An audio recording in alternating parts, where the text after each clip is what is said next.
ఇప్పుడు ఇవి private medical colleges. గతంలో కూడా ఒక మారు జనార్దన్ రెడ్డి గారు ఉన్నప్పుడు అనుకుంటాను, ఆయన ఇంజనీరింగ్ కాలేజీలు, ప్రైవేట్ ఇంజనీరింగ్ కాలేజీలు మంజూరు చేశారు. భారీ స్థాయిలో మంజూరు చేసినప్పుడు తెలుగుదేశం పార్టీ వాళ్ళు నిరసన ప్రకటించినారు. భారీ స్థాయిలోనే జరిగింది. ఆయనకు కోర్టులు వెళ్ళడము అవన్నీ జరిగినాయి, పర్యవసనాలన్నీ కోర్టులు చివాట్లు పెట్టడము ఇవన్నీ చేసినా తుదక ఏదో శాంక్షన్ అయినాయి. కానీ అప్పుడు తెలియలేదు. కానీ అటు తర్వాత ఈ ప్రైవేట్ ఇంజనీరింగ్ కాలేజీలు వచ్చిన తర్వాత కర్ణాటకకు వెళ్ళేది తగ్గిపోయింది. అందరూ ఆంధ్రాలోనూ ప్రైవేట్ కాలేజీల్లోనూ గవర్నమెంట్ మెరిట్ మీద ఎంపికైన వాళ్ళు గవర్నమెంట్ కాలేజీల్లో చదువుతున్న వాళ్ళు, గవర్నమెంట్ కానప్పుడు డొనేషన్లు చెల్లించి ప్రైవేట్ ఇంజనీరింగ్ కాలేజీలో చదివిన తర్వాత వాళ్ళ ఇంజనీరింగ్ విద్య అయిపోయిన తర్వాత చాలామంది అప్పుడే భూమి రావడము, ఐటీ భూమి రావడము, చాలామంది ఉద్యోగ అవకాశాల్లో దేశంలో ఇక్కడున్న ఫ్యాక్టరీలో కానీ పరిశ్రమల్లో కానీ లేదంటే విదేశాలకు కూడా పోయి ఎంతోమంది ఎన్నో కుటుంబాలు బాగుపడినారు. అది ఒక రకంగా మేలే జరిగింది. ఇప్పుడు ప్రైవేట్ మెడికల్ కాలేజీలు ఎక్కువగా మంజూరు చేస్తున్నారు. చాలామంది విద్యార్థులు చూస్తున్నాను. ఇప్పుడు ఉక్రెయిన్లో కూడా మన వార్ జరిగిన తర్వాత ఈ విద్యార్థులంతా ఉక్రెయిన్లో చేరినారు. వాళ్ళందరినీ తీసుకొచ్చేదానికి భారతదేశం చాలా కష్టపడాల్సింది వస్తుంది. అలాగే ఇతర దేశాల్లో ఎక్కడెక్కడో కెనడా కానీ చాలా ప్రైవేట్ మెడికల్ కాలేజీల్లో పోయి చేరడము, వాళ్ళు విదేశాల్లో చదవడము జరుగుతుంది. ఎందుకంటే ఇక్కడ మెడికల్ సీట్లు లభ్యం కానందువల్ల వాళ్ళంతా విదేశాలకు వెళ్తున్నారు. ఇక్కడ మెడికల్ కాలేజీలు స్థాపించినారనుకోండి, ప్రైవేట్ మెడికల్ కాలేజీ, కర్ణాటక పోవాల్సిన అవసరం లేదు. ఇక్కడే మెడికల్ సీట్లు సంపాదించుకోవచ్చు, మన ఆంధ్రాలోనే చదవచ్చు. కాకపోతే ఏమిట్రానంటే గవర్నమెంట్ మెడికల్ కాలేజీలో ఉన్న అంత స్థాయి ఇక్కడ ఉండకపోవచ్చు ప్రైవేట్ మెడికల్ కాలేజీల్లో.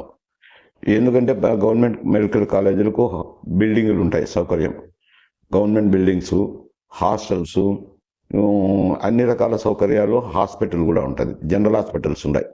ఇప్పుడున్న ప్రభుత్వ మెడికల్ కాలేజీలన్నిటికీ జనరల్ హాస్పిటల్స్ ఉన్నాయి. జనరల్ హాస్పిటల్స్లో వైద్యము డబ్బులు లేకుండా వైద్యం జరుగుతుంది కాబట్టి రకరకాల పేషెంట్లంతా వస్తారు. వచ్చినప్పుడు వాళ్ళని ఎగ్జామ్ చేసినప్పుడు వివిధ జబ్బులను పరిశీలించేదానికి వైద్య విద్య అభ్యసించే అభ్యర్థులకు అవకాశం కలుగుతుంది. కలిగినప్పుడు ఎక్స్పీరియన్స్ ఎక్కువ వస్తుంది. అదే ప్రైవేట్ మెడికల్ కాలేజీలు అయితే వాళ్ళకు ఉంటాయనుకోండి, జిల్లా ఆసుపత్రుల స్థాయిలో ఉండే స్థాయి హాస్పిటల్స్ ఉంటాయి, పెద్ద హాస్పిటల్స్ ఉండవు. పేషెంట్లు కూడా తక్కువ వస్తారు. వచ్చినప్పుడు వాళ్ళు వైద్య విద్యార్థులు పరిశీలన చేసేదానికి తక్కువ మంది పేషెంట్లు ఉంటారు. పేషెంట్లు ఉన్నప్పుడు వాళ్ళ ఎక్స్పోజర్ తగ్గుతుంది, అంటే నాణ్యత తగ్గిపోతుంది.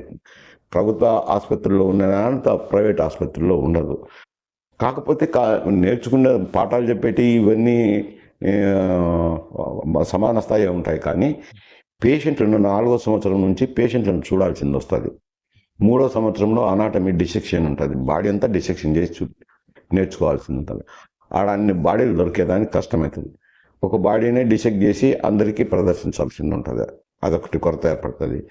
రెండోది, హాస్పిటల్ వెళ్ళినప్పుడు వివిధ జబ్బులను పరిశీలించేదానికి వైద్య విద్యార్థులకు అవకాశాలు తక్కువ ఉంటాయి, ఆ ప్రమాణం తగ్గిపోతుంది. ఇంకా ఉన్న పరిస్థితుల్లో ఉండగా అవి కూడా ఇంప్రూవ్ అవుతాయి అనుకోండి.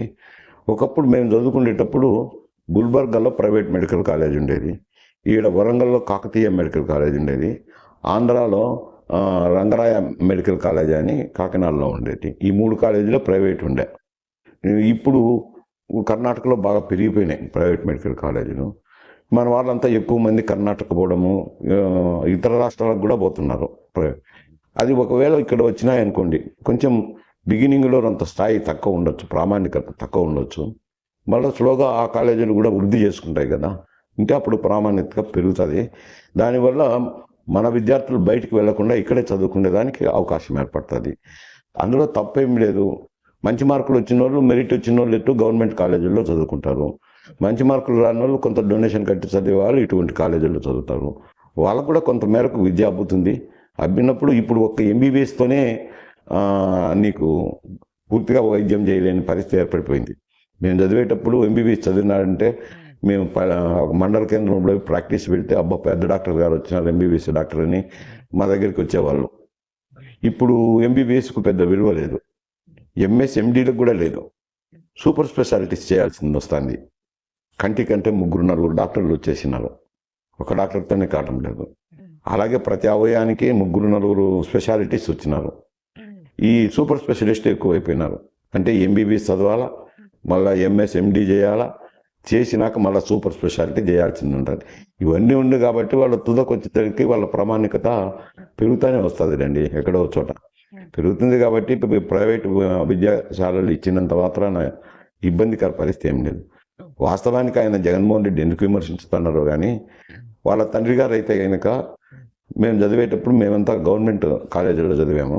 ఆయన గుల్బర్గా కాలేజీలో చదివాడు. అది ప్రైవేట్ వైద్య కళాశాలనే. గుల్బర్గాలో చదివినాడు. గుల్బర్గాలో చదివిన తర్వాత హౌస్ సర్జెన్సీ మాత్రం తిరుపతిలో చేశారు. తర్వాత వచ్చినాడు, హాస్పిటల్ పెట్టుకున్నాడు. 4 సంవత్సరాలు ప్రాక్టీస్ కూడా చేసినాడు. తర్వాత రాజకీయ రంగంలోకి వచ్చినాడు అనుకోండి, అది వేరే సమస్య. ఆయన ప్రైవేట్ మెడికల్ కాలేజీలో చదివి వచ్చినాడు కదా, ఈయన విమర్శించడంలో అర్థం లేదు అంటారు అందులో.